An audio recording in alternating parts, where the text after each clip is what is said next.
Lumang isyu na pala ang chikang aalis si Jeneline Mercado sa GMA7 at lilipat ng Kapamilya Channel. Lumabas na pala ang isyong ito noong March pa pala dahil nga nag-recording ang singer-actress sa Star Music para sa bago niyang album. Pinabulaanan nito noon ng management ni Jeneline, ang Aguila Entertainment, at muling nabuhay ang isyu ng hindi nakasipot si Jen sa shoot ng GMA7 Station ID. Kaya naman na tigas ng nakatanggi ng manager ng aktres na si Tita Becky Aguila na mananatiling kapuso artist ang alaga niya hanggat gusto siya at hindi nila iiwan ang network bilang isa si Jen sa homegrown talent.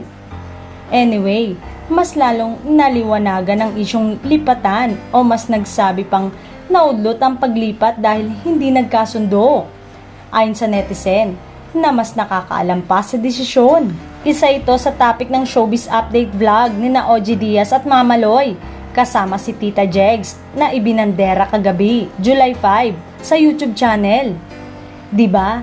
Isa rin sa nachismis na lilipat ay itong si Jeneline Mercado na sinundan sa Star Music kung saan nagre-recording si Jeneline.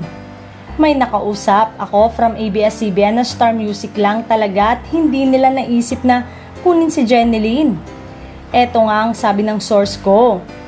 OG, hindi naman maganda na may friendship ang ABS-CBN at GMA.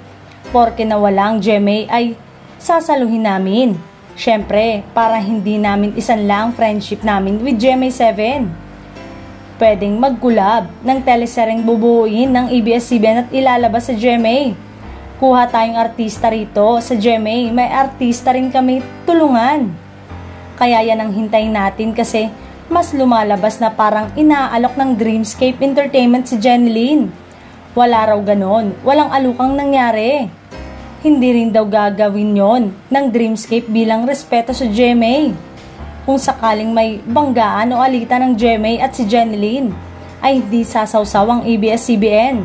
Detalyadong kwento ni OG. In short umano, walang offer ang ABS-CBN kay Jeneline Mercado.